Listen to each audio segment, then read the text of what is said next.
आज मंगळवार 19 मार्च. आपण आता सगळीकडे एकच तत्व पाहतोय.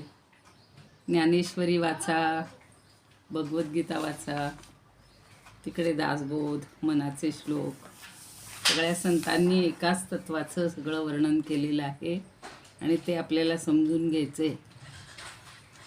त्याच्यासाठी सगळ्यांना शुभेच्छा. नव्यानं कोणी उपस्थित राहिले असतील त्यांचं अभिनंदन आणि स्वागत. अलंकापुरी पुण्यभूमी पवित्र, इथे नांदतो ज्ञान राजा सुपात्र. तया आठविता महापुण्यराशी, नमस्कार साष्टांग श्री ज्ञानेश्वरासी. आदौ वैभवतारकंच कथितं, श्रीकृष्णगीतामृतं हस्ताभ्यां कटिमानभानचकितं. भक्तं समाश्वासितं दातुं ज्ञानरसं हि येन जगति, ज्ञानेशरूपं धृतं वन्दे तं करुणाकरं प्रभुवरं. श्री संत ज्ञानेश्वरं, श्री संत ज्ञानेश्वरं. ज्ञानेश्वर महाराज की जय. पंढरीनाथ भगवान की जय. जय श्रीकृष्ण. जय तू ज्ञानेश्वर. काल आपण 55पर्यंत ओव्या पाहिलेल्या होत्या आणि 55वी ओवी अशी होती. परिप्रमेयांची उजरी, आनान रूप न धरी, नाना रत्नमणी दोरी एकची जैसी. म्हणजे या सगळ्या अध्यायांमध्ये काही भेद नाही आहे. त्याच्यासाठी आधी म्हटलेलं होतं की 4 चरणांनी श्लोक तयार होतो, ते वेगळे दिसतात पण त्यात सगळं तत्व एकच असतं. तसं अध्याय आणि अध्यायांमुळं हे सगळे वेगळे भासतात. भगवद्गीतेतले अध्याय, ज्ञानेश्वरीतले अध्याय, पण अर्थांच्या दृष्टीनं त्यामध्ये काहीही भेद नाही. ती कशी नाही तर नाना रत्नमणी दोरी एकची ऐसे. एखादी रत्नांची माळ असेल आणि रत्न धारण करणारी दोरी मात्र एकच असते. रत्न वेगळी असतात, त्याचं सूत्र धागा हा एक असतो. तसंच या अध्यायांचं सूत्र एकच आहे, वेगवेगळ्या पद्धतीनं समजावून दिलंय. काल मी म्हटलं तसं एकच गोष्ट पुन्हा पुन्हा सांगितली तर चालत नाही लहान मुलांना सुद्धा. तसंच आहे आपलं पण. आपल्याला पण जरा वेगळ्या वेगळ्या पद्धतीनं, वेगळा साज शृंगार करून, सजवून धजवून काहीतरी वेगळ्या पद्धतीनं सांगितलं की ते बरोबर डोक्यात बसतं. म्हणून आता 56मध्ये पुन्हा तेच सांगतात. मोतीये मिळोनी बहुवे, एकावळीचा पाडू आहे, परिशोभे रूप होये एकची तेथ. आता जसं सांगितलं तसं की पुष्कळ मोती मिळून एक छान माळ तयार होते, पण सगळ्यांची कांती एकच असते. एकावळीचा पाडूप आहे, एकावळीचा म्हणजे त्या माळेचा. परिशोभे रूप एकच येतेच. आपण बघा एक एक मोती हातात घेऊन बघतो. आता हल्ली असे मोतीवाले दारावर येत नाहीत. आम्ही लहान होतो ना तेव्हा आमची आत्या आजी वगैरे असायची, आई, आणि मग ते दारावर मोतीवाला आला की असे बघायचे आणि ते पाणीदार मोती आहेत का, सगळे सारखे आहेत का, त्यांचे आकार कसे आहेत, त्याची चकाकी कशी आहे. खरा मोती असतो तो लगेच त्यांना ओळखू यायचा. तेच इथं सांगतायत की त्या रत्नाच्या माळेमध्ये मोती जरी वेगवेगळे असले तरी सुद्धा त्यांची कांती एकच असते. परिशोभे रूप होये एकची तेथ. तसं हे अध्याय वेगवेगळे आहेत. बघा, पहिला अर्जुन विषाद योग, दुसरा सांख्य योग, तिसरा कर्मयोग, असे सगळे वेगवेगळे त्याला नावं जरा वेगळी दिली. पूर्वी असं म्हणायचे की रामबाण औषध, म्हणजे औषधाचं नाव वेगळं पण औषध तेच. आता कोणीतरी गमतीनं म्हणतात, कोणी तुमच्यापैकी व्यवसाय करत असतील तर वाईट नका वाटून घेऊ. हल्ली ह्या नवनवीन पॅथी निघालेल्या आहेत. मग त्याच्यामध्ये फक्त वेगवेगळे शेक देतात, वेगवेगळे पेय देतात. सकाळी त्याला फ्रेश वगैरे म्हणतात. आणि मग त्याच्यामध्ये थोडासा स्वाद वेगळा असतो, पण बाकी कंटेंट बरंचसं सगळ्याचं सारखंच असतं. आणि महत्त्वाचं काय, तर प्रत्येक आजारावर तेच सगळं. ज्याला डायबिटीस आहे त्यांनी तीच प्यायची, ज्याला पाठीच्या कण्याचे आजार आहेत त्यांनी तेच घ्यायचं, कुणाला पायाचे दुखणी असतील त्यांनाही तोच उपाय. म्हणजे काय हो, की शेवटी मनाची श्रद्धा. आणि माणसाला काहीतरी कोणीतरी दिलं, डॉक्टरकडे गेलं आणि डॉक्टरनी एक औषध दिलं की आपल्याला वाटतं आपल्याला आता आपण बरे होऊ. आपण दुसऱ्या डॉक्टरकडे जातो, तोही तेच सांगतो की तुम्ही ना थोडंसं असं आराम करा, अमुक करा, आहार विहार विश्रांती छान घ्या. बस आपल्याला गुण येतो लगेच. तसं आता इथं वेगवेगळ्या अध्यायात जरी वेगवेगळ्या प्रकारे ज्ञान सांगितलं असेल, पटवून दिलं असेल, तरी त्यातलं तत्त्व एकच आहे. पुढे एक उदाहरण देतात ज्ञानदेव. फुला फुलसरा लेख चढे, द्रुती दुजी अंगुळीन पडे, श्लोक अध्याय तेणे पाडे जाणावे हे. आता द्रुती म्हणजे खरं द्रुत शब्दाचा अर्थ असतो गती. द्रुती म्हणजे गती. पण इथे द्रुती दुजी अंगुळी न पडे कशामध्ये? फुला फुलसरा लेख चढे. आता अशी जर फुलांची माळ करायची असेल तर फुलं ओवायला लागलो आपण, तर त्याची लेख चढे म्हणजे त्याची संख्या वाढत जाते. मोजतो का आपण 10 फुलं ओवली असं नाही. एक ठराविक फुलवाले जे असतात त्यांचं तर अगदी गणित त्यांचं डोक्यात बसलेलं असतं. बरोबर एवढ्या अकरापर्यंत ही फुलं ओवायची, नंतर मध्ये दुसरी वेगळी घालायची, पुढं ती फिरत असली. तसं फुला फुलसरा लेख चढे म्हणजे कितीही माळेत फुलं ओवण्यास घेतली त्यांची संख्या वाढत जाते. लेख म्हणजे संख्या. आणि द्रुती दुजी अंगुळी न पडे, पण द्रुती म्हणजे त्यांचा सुगंध. आणि आपल्या बोटाला पण त्याचा सुगंध येतो नाही का? मग त्या सुगंधाचा काही फरक पडतो का? श्लोक अध्याय तेणे पाडे जाणावे हे. त्याचप्रमाणे हे श्लोक आणि श्लोकांचे अध्याय हे तसेच आहेत. आता काहीमध्ये संख्या फरक आहे की नाही, आपण पाहिली.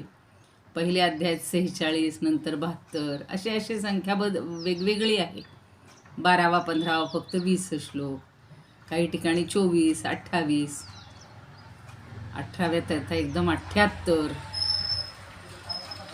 तर यानुसार बदल असू देत. संख्येकरता दुसरं बोट घालावं लागत नाही त्या माळेमध्ये सुद्धा. किंवा सुगंध जर घ्यायला लागलं तर आपल्याला पुन्हा काही वेगळं बोट घ्यावं नाही लागत. आपण ज्या बोटाने ओवत आहोत माळ, त्या बोटाला तो सुगंध येतोच बरोबर. अजून पुढे म्हणतात 700 श्लोक अध्याया 18 लेख, परिदेव बोलिले एक जे दुजे नाही. आता एकूण अध्याय किती आहेत? 18. पण त्याचे श्लोक किती आहेत? 700. 700 श्लोक. 7 शतक म्हणजे 700 म्हणजे 700 श्लोक. अध्याया 18 लेख, सगळे मिळून 18 अध्यायांचे 700 श्लोक आहेत बरं. परिदेव बोलिले एक जे दुजे नाही.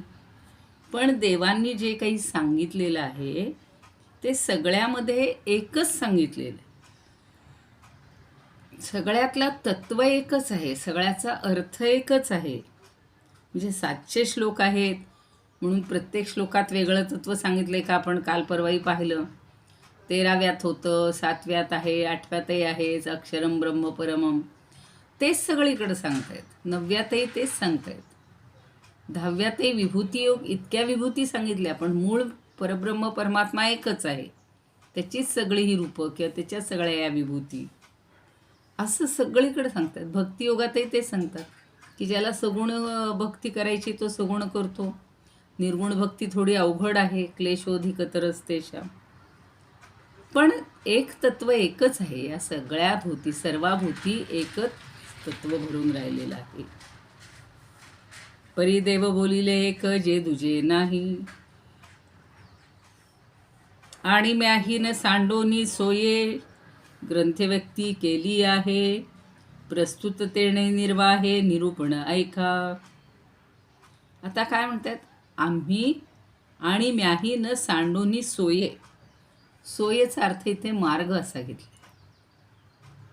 ग्रंथ व्यक्ती, व्यक्तीचा अर्थ आपण म्हणतो ही व्यक्ती ती व्यक्ती असं नाही, तर व्यक्ती म्हणजे स्पष्टीकरण. ग्रंथाचं स्पष्टीकरण मी सगळं केलेलं आहे, प्रस्तुततेने निर्वाहे निरूपण ऐका. ज्ञानदेव म्हणतायत भगवंतांनी जसं सांगितलेलं आहे तसंच तो देवांचा मार्ग न बदलता न सांडता मी देखील तसंच स्पष्टीकरण केलेलं आहे. प्रस्तुततेने निर्वाहे निरूपण ऐका. निर्वाह म्हणजे समजूत. त्याच समजुतीनं त्याच पद्धतीनं मी हे आता माझं निरूपण सांगतोय, ते तुम्ही ऐका. आता 17व्या अध्यायात काय आहे हे पुढच्या ओळीमध्ये सांगतायत. थोडंसं आपण तोपर्यंत अधिक डिटेलमध्ये बघूया.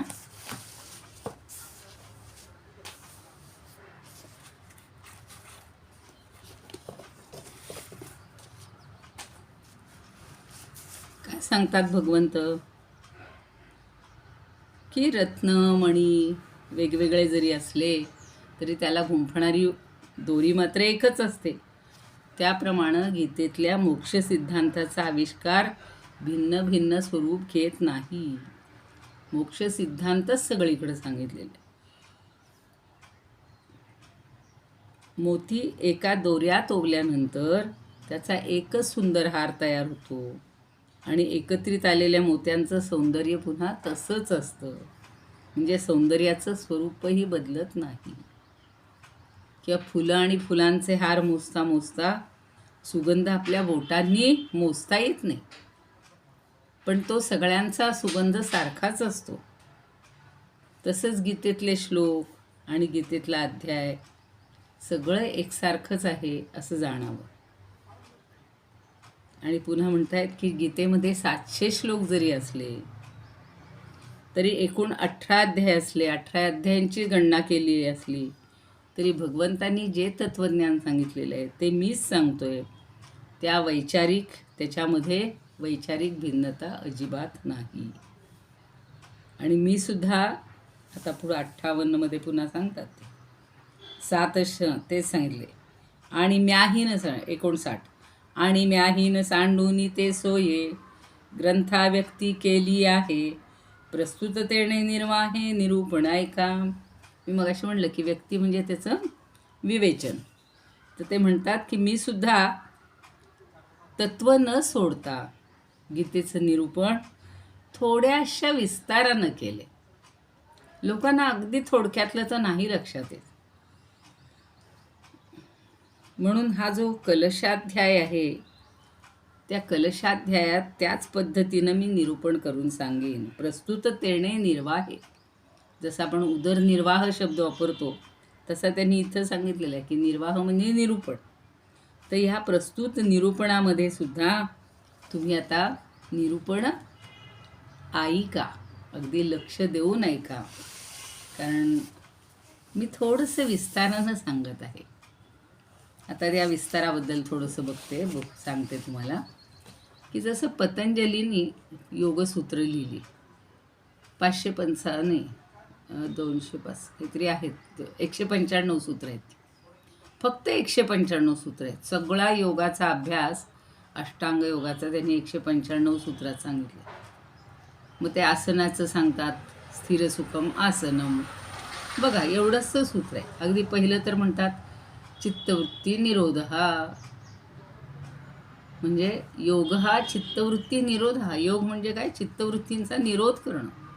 पण मग चित्तवृत्ती म्हणजे काय, त्यांचा निरोध म्हणजे काय, हे त्याच्यावर ज्यांनी व्यासांनी लिहिली अशी 5-6 वाक्य हे आहेत, टीका आहेत किंवा भाष्य आहेत, मणिप्रभा टीका आहे, अनेक आहेत. मग त्या प्रत्येकाने त्याचं उदाहरणासह स्पष्टीकरण केलं. पण मूळ सूत्र अगदी छोटंसं असतं. तसं प्रत्येक म्हणलं तसं प्रत्येक आसनाचं अगदी छोटं सूत्र, स्थिर सुखम आसनम. आता आसन म्हणजे आपण जी वेगवेगळी कसरत करतो, असाच पाय ठेवा, तसाच हात ठेवा, डोकं वर करा, काही नाही. ज्याच्यामध्ये आत्ता आपण बसलेलो आहोत की नाही सगळेजण, कोणी ऐकताना, कोणी खुर्चीत बसले असतील, कोणी मांडी घालून बसले असतील, ते ज्याच्यामध्ये आपल्याला स्थिर वाटतं आणि सुखकारक वाटतं असं आसन. लोकांनी त्याला पुन्हा नावं दिली, बरीचशी नावं दिली. पतंजलींनी फार आसनांचे प्रकार सांगितलेले नाहीत, पण पुढे पुढे अभ्यासकांनी किंवा वेगवेगळे जे ग्रंथ झालेत, हठप्रदीपिका, घेरंड संहिता किंवा अन्य, आणि देवकुळे म्हणून होते, त्यांनी तर 500-600 आसनं सांगितली.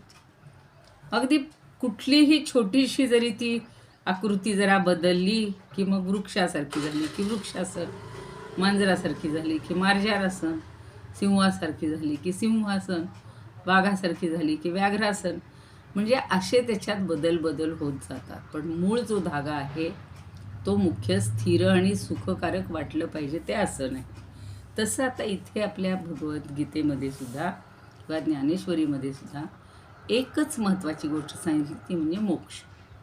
आणि तो मोक्ष कसा मिळतो, तो कसा मिळवायचा, आपल्याला आता हा शेवटचा अध्याय आहे मोक्ष संन्यास योग, किंवा त्यालाच आपण कलशाध्याय म्हणतो.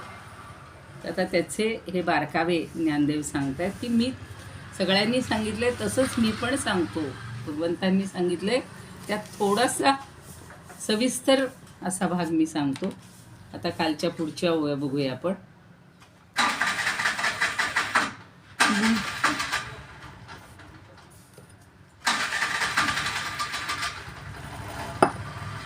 गुंफिली अनेक रत्ने रत्नहारी, परी जैसी दोरी एक चिती. इथपर्यंत काल आपण म्हटलं. एकावळी माझी जरी नाना मोती, परी जैसी कांती एक चिती. किती सुंदर आणि सोपं करून सांगितलं हो. की इतके मोती वेगळे आहेत पण त्यांची कांती सगळी तेजस्वी असते बघा, अगदी छान असतात मोती. फुले फुल सर मोजिले अनेक, परी धृती एक असे जैसी. मग अशी म्हणलं की धृती हा शब्द जरा फसवा आहे. धृतीचा अर्थ सुगंध घ्यायचा. तैसे तेथे श्लोक अध्याय अनेक, परी देवे एक सांगितले.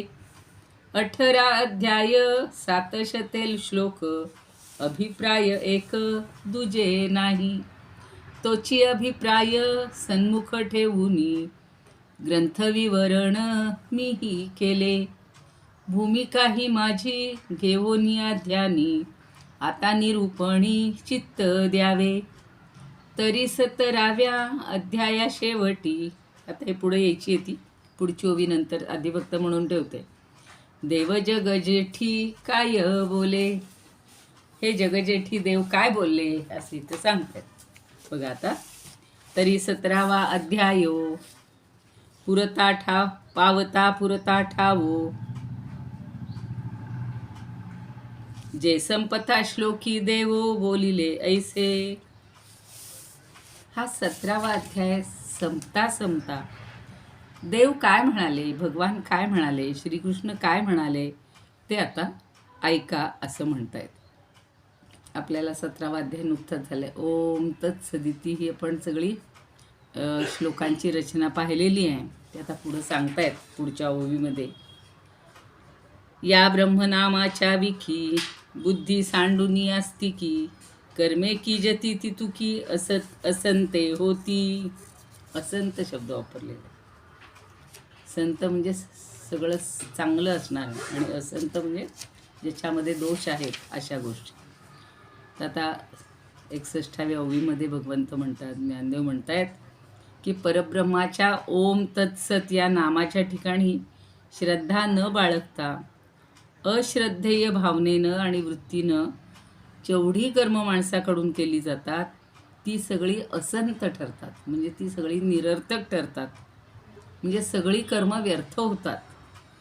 प्रत्येक कर्म माणसाने करत असताना त्या ठिकाणी परमेश्वरावर श्रद्धा पाहिजे. ओम तत्सदिती निर्देश होय की नाही, ब्रह्मणस त्रिविधा स्मृता, तो श्लोक झालेला आहे आपला. तर ओम तत्सत या नामाच्या ठिकाणी श्रद्धा ठेवली पाहिजे. श्रद्धा न बाळगता जे कराल तेव्हा अश्रद्धेच्या भावनेनं आणि वृत्तीनं, आपली वृत्तीसुद्धा आत्ता मगाशी म्हणलं स्थिर चित्तवृत्ती पाहिजे आपल्याला. तर अशी जी कर्म केली जातात, श्रद्धा न ठेवता कर्म जी केली जातात ती सगळी निरर्थक ठरतात. या ब्रह्मनामाच्या विखी, विखी म्हणजे विषयाच्या बाबतीत, बुद्धी सांडूनी आस्तिकी, आस्तिक बुद्धी म्हणजे श्रद्धा, कर्मे कीजती ती तुकी असंते होती, तर ती सगळी कर्म ही निरर्थक होतात. किती सोपं सांगितलेलं हो की प्रत्येक कर्मामध्ये भगवंताचं नाव घ्या, त्याच्यावर श्रद्धा ठेवा आणि त्याला अर्पण करा. इदम न मम, हे सगळं तुझंच आहे. ब्रह्मार्पणमस्तू असं म्हणतो ना आपण, तसं इदम न मम, हे माझं काहीच नाही, हे सगळं भगवंता तुझंच आहे, तूच दिलेलं आहेस, तुझं तुलाच अर्पण. आता खूप जण म्हणतात, काहींची थोडीशी अशी भावना असते, एवढी फुलं छान निर्माण केलेली आहेत, झाडावर छान दिसतात, ती तोडून देवाला कशाला अर्पण करायची. मला सांगा, झाडावर जरी ठेवली तरी ती दुसऱ्या दिवशी काय होणार आहे, चुकूनच जाणार आहे. मग ज्यानं निर्माण केली त्याला अर्पण केली तर बिघडलं कुठं. उलट आपल्या मनाला समाधान मिळतं की नाही. अर्थात झाडावर राहिली तरी चालणारच आहे. देव कुठं म्हणतो मला वाहा, मला अर्पण करा, असं कोणी म्हणतच नाही. आता पुढची ओवी बघूया. हा ऐकोनी देवाचा बोलू, अर्जुना आता डोलू, म्हणे कर्मनिष्ठा मळू ठेविला देखो. आता काय म्हणतात, हे जेव्हा कर्मे की जती तितुकी असंते होती, एवढ्याच वाक्याखाली अंडरलाईन घेतलेली अर्जुनाने, की जी श्रद्धा न ठेवता कर्म केली जातात ती सगळी असंत असतात, म्हणजे निरर्थक असतात, व्यर्थ असतात. हे बोलणं अर्जुनाला पटलेलं आहे. कारण पहिल्यापासून भगवंतांनी अर्जुनाला काय सांगितलं आहे की तू तुझं कर्म कर, तू तुझं स्वधर्म कर. क्षत्रियाचं कर्म काय आहे, कर्तव्य काय आहे, युद्ध करणं. आता इथं जेव्हा म्हणतात की अशी कर्म ही निरर्थक ठरतात, तेवढाच धागा त्याला आवडला आहे आणि तो अर्जुन तेच लक्षात घेतोय आणि तो आनंदानं डोलायला लागला की बरं झालं, कर्म करण्यापेक्षा बाकीचं आपण म्हणजे करायची असतील कर्म तर ती श्रद्धेनंच करायला पाहिजेत. आणि म्हणून तो आता डोलू लागला असं म्हटले. अर्जुना आला डोलू, म्हणे कर्मनिष्ठा मळू ठेविला देखो. म्हणजे कर्मनिष्ठेच्या ठिकाणी मळू म्हणजे दोष ठेवला आहे. भगवंतांनी शेवटी कर्मनिष्ठेच्या ठिकाणी दोषू ठेवला आहे, मळू ठेवला आहे. आता बघा, ती साखर बनवतात ना ऊसाच्या याच्यापासून, तर ती मळी बाहेर काढतात आणि त्या मळीला किती वास येतो. तसा मळ शब्द इथं वापरलेला आहे की मळू म्हणजे दोष. आणि भगवंतांनी असं त्याला वाटतं की बघा, कर्मनिष्ठेच्या ठिकाणी त्यांनी आता दोषच दाखवलेला आहे, म्हणजे ही कर्मनिष्ठा उपयोगाचीच नाही असं त्याला वाटतंय. अर्थात ते चुकीचं आहे त्याच्या मनात. आणि म्हणून तो म्हणतो की आता ज्ञानदेव सांगतायत की भगवंतांनी शेवटी कर्मनिष्ठेच्या बाबतीत जरी दोष लावला तरी त्याचं हे बोलणं ऐकून मला तरी तसंच वाटतंय असं म्हणतायत. हा ऐकोनी देवाचा बोलू, अर्जुना आला डोलू, म्हणे कर्मनिष्ठा मळू ठेविला देखो. आता पुढची ओवी आहे. तो अज्ञानांधू तव बापुडा, ईश्वरूची न देखे एवढा, तेथ नाम एक पुढा का सुजे तया. आता अंध आहे, पण कसा आहे तो, अज्ञान अंध आहे. म्हणजे जो मनुष्य, जो कर्मनिष्ठ मनुष्य अज्ञानामुळं आंधळा होतो, त्यामुळं त्या अज्ञानांध माणसाला परमेश्वराचं ब्रह्मांडव्यापी स्वरूप कळतच नाही. मग तो ब्रह्माचं एक नाव तर कसं काय समजून घेणार. आपण ओम तत्सतची किती ओव्या सांगितलेल्या होत्या, आठवत असतील तुम्हाला. ओमचं सांगितलं, तत्चं सांगितलं, सतचं सांगितलं. सत म्हणजे काय, ओम तत् नाही लक्षात राहिलं तर सत तरी लक्षात ठेवा म्हटलेलं होतं. तर ओम तत्सत हे जे ब्रह्मनाम आहे, आणि ब्रह्मनाम आणि श्रद्धादी गोष्टी त्याला कशा काय कळणार? जो अज्ञानी मनुष्य आहे त्याला अख्खं ब्रह्मांड कळत नाही, तर फक्त एवढं एक नाव काय कळणार हो? म्हणजे अख्खं रामायण सांगितलं तरी लोक म्हणतात, म्हणजे जे अडाणी असतात ते म्हणतात, रामाची सीता कोण होती हो, तेवढंच मला सांगा, बाकीचं जाऊ दे. म्हणजे काहीच लक्ष, जो अज्ञानी आहे त्याच्या डोक्यात ते शिरणारच नाही. तसं अज्ञानामुळं आंधळा झालेल्याला या परमेश्वराचं एवढं ब्रह्मांडव्यापी स्वरूप कसं काय समजणार? आणि ते कळत नाही एवढं मोठं, तर त्याला एवढ्याशा नावाचं काय ज्ञान होणार आहे?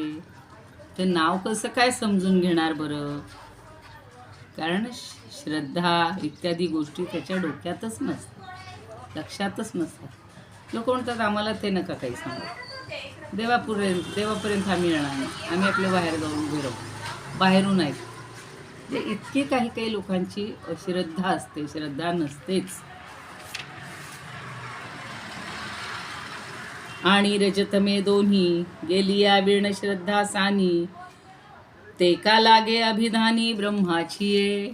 आजही आपण 14व्या तेच पाहत होतो की सत्व, रज आणि तम हे जे 3 गुण आहेत, त्यातले जे रजोगुण आणि तमोगुण आहेत, हे 2 जेव्हा जातील, ते 2 गेल्यानंतर सात्विक श्रद्धा ही अगदी थोडी असते. मी सकाळी बोलले तुम्हाला की 70-80% रजच जास्त आहे आणि 5-10% पुन्हा तो तम आहे, किंवा उलटही असेल, काहींच्या बाबतीत तमोगुण जास्त असेल.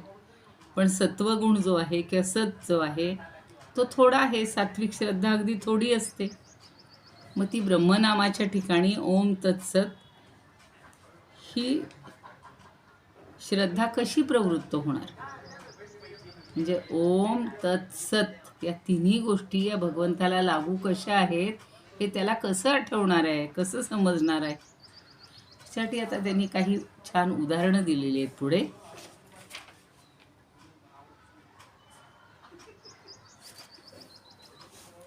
तो अज्ञान अंधू तव बापुडा, ईश्वरूची न देखू पय बढा, तेथ नाम एक पुढा का सुझे तया. आणि रजतमे दोन्ही गेलिया वीण श्रद्धा सानी, ते का लागे अभिधानी ब्रह्माची ये. अभिधान म्हणजे नाव. त्यांना ब्रह्मासाठी कुठलं नाव आहे काय त्यांना काही ते समजत नाही. मग कोता खेव देणे, वार्तयवरील धावणे, संडी पडे खेळणे नागिणीचे ते. मग काय आहे हो? तर हे असं नाव न घेणं किंवा त्या नावासाठी प्रवृत्त न होणं म्हणजे काय आहे? तर धारदार शस्त्राला आलिंगन दिल्यासारखं आहे, किंवा दोरीवरून धावल्यासारखं आहे, किंवा नागिणीच्या फण्यासह खेळण्यासारखं आहे. म्हणजे या भयंकर गोष्टी तो कर्मनिष्ठ पदार्थ म्हणून मागे टाकतो. ह्या गोष्टी त्याला धारदार शस्त्रासारख्या वाटतात, दोरीवरून चालण्यासारखं वाटतं, धावण्यासारखं वाटतं, या नागिणीच्या फण्याशी खेळल्यासारखं वाटतं. मग कोता केव देणे, वार्तेवरील धावणे, वार्ते म्हणजे दोरीवर, संडी पडे खेळणे नागिणीचे ते. आपल्याला असं म्हणतात ना की नागाच्या गळ्यातला तो आतला मणी कोण काढणार, सिंहाच्या ह्याच्यामध्ये हात कोण घालणार, आणि मांजराच्या गळ्यात घंटा कोण बांधणार, अशा काही म्हणी आपल्याकडे आहेत. या अवघड गोष्टी आहेत, आणि या अवघड गोष्टी करायच्या म्हणलं तर जमणार नाहीत. तशा ह्या गोष्टी ओम तत्सत या 3 गोष्टी सारख्या वाटतात. कशा वाटतात? तर ओमचा उच्चार म्हणजे जणू काही शस्त्राला आलिंगन दिल्यासारखं आहे, तत् म्हणजे दोरीवरनं धावण्यासारखं आहे, आणि सत म्हणजे नागिणीच्या फण्याबरोबर खेळण्यासारखं आहे. आणि म्हणून या 3ही गोष्टी हे जे अज्ञानी लोक आहेत, अश्रद्ध लोक आहेत, ते मागं टाकत असतात. आता पुढं भगवंत सांगतायत, तैसी कर्मे दुवाडे, तया जन्मांतराची कडे, दुर्मिळावे एवढे कर्मा माझी.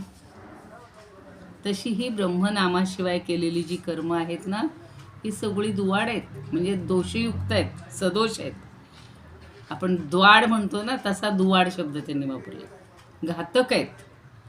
कारण ही कर्म जन्ममृत्यूचा प्रवास संपवतच नाहीत आणि पुनर्जन्माचं भयंकर सुळके या सदोष कर्मात असतात. डोंगर चढत असताना काहींच्या लक्षात आलं असेल की ज्याला मार्ग नसतो, पायऱ्या नसतात आणि असे उंचच्या उंच कडे असतात, उतरणं तर अजून अवघड असतं, चढताना तरी आपण हात देऊन असं चढायला लागतो. तसे हे पुनर्जन्माचे भयंकर सुळके असं म्हटले त्यांनी आणि ते सुळके या सदोष कर्मामध्ये आपल्याला भोगावे लागतात. मग अशा कर्मामध्ये वाईट गोष्टींचे खूप मेळावे जमतात, वाईट गोष्टीच तिथे जास्त असतात. म्हणजे आता अर्जुनाला असं वाटतंय की ही कर्म ही जन्ममृत्यूचा प्रवास संपवत नाहीत आणि हे पुनर्जन्माचे सुळके सगळे आपल्याला सदोष कर्मात म्हणजे मिळतातच, प्राप्त होतातच. किंवा सगळेच वाईट गोष्टीच त्याच्यामध्ये जास्त जमा होतात, गोळा होतात. आता आपण याच्यावर थोडंसं बोलूया. अजून एक ओवी घेते. ना विपायेन हे उजू होये, तरी ज्ञानाचीच योग्यता लाहे. एरवी येण्याची जाये निरयालया. निरय म्हणजे निरयालय म्हणजे नरक. तर आता काय म्हणतायत, कदाचित आपल्या हातून एखादं चांगलं कर्म घडलंच किंवा शास्त्रानुसार जरी सगळी कर्म झाली तर काय होईल, अंतःकरण शुद्ध होईल आणि ज्ञानप्राप्ती होईल.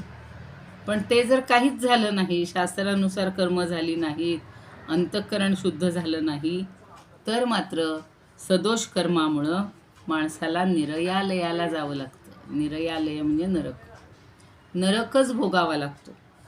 मग त्या नरकात जाऊन पडण्यापेक्षा ते कर्म न केलेलं बरं असं अर्जुनाला वाटतंय बरं का.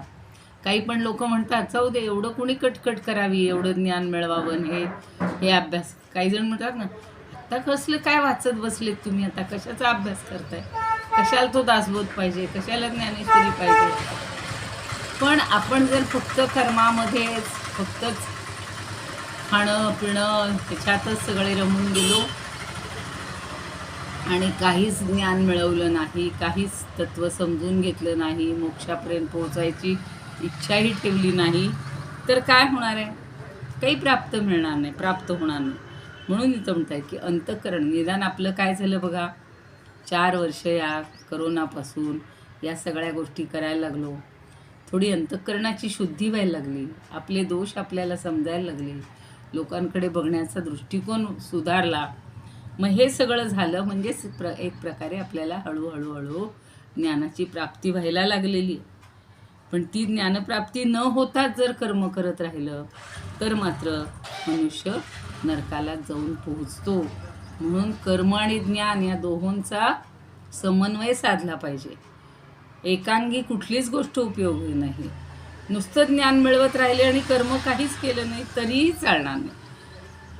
म्हणून पुढं म्हणतायत, कर्मी हा ठावो वरी संपत आली आहा ती बहुवा अवसरी, आता कर्मठा कैवारी मोक्षाची हे. म्हणून कर्माच्या ठिकाणी मर्यादेपर्यंत पुष्कळ अडचणी असतात. बहुवा अवसरी, अवसरी म्हणजे अडचणी असतात. मग कर्मनिष्ठांना मोक्ष तरी कसा मिळणार, आता कर्मठा कैवारी मोक्षाची हे थोडे शंका विचारलेले आहेत की मग या कर्मठांना मोक्ष तरी कसा बरं मिळणार. बघू आपण.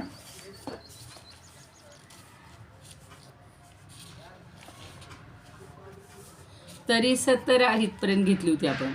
तरी 17व्या अध्याया शेवटी देवजग जेठी काय बोले, म्हणे ऐके पार्था करावा जो धंदा म्हणले यांनी, ब्रह्मनाम श्रद्धा सांडोनिया, इह परलोकी तो वृथा क्षीण, कृतार्थ जीवन नोहे तेणे. ऐकोनिया ऐसे देवाचे भाषण, पार्थ आनंदून मनी म्हणे, ब्रह्मनाम निष्ठा देवे वाखाणिले, कनिष्ठ लेखिले कर्मठांसी. कर्मठ तो अंध अज्ञानी लाचार, देखे ना ईश्वर सर्वव्यापी. तरी तया कैसे कळावे हे वर्म, घ्यावे ब्रह्मनाम श्रद्धायुक्त.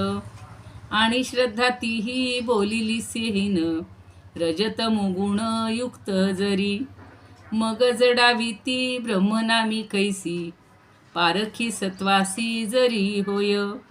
नाड्यावरी जैसे नाचणे बेताल, किंवा जैसा खेळ नागिणीशी, नातरी शस्त्रासी देणे आलिंगन, घातासी कारण होय जैसे.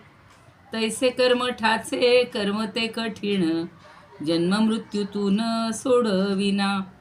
तया कर्मा माझी ऐसे दुष्ट कर्म, केले ब्रह्मनाम सांडोनी जे.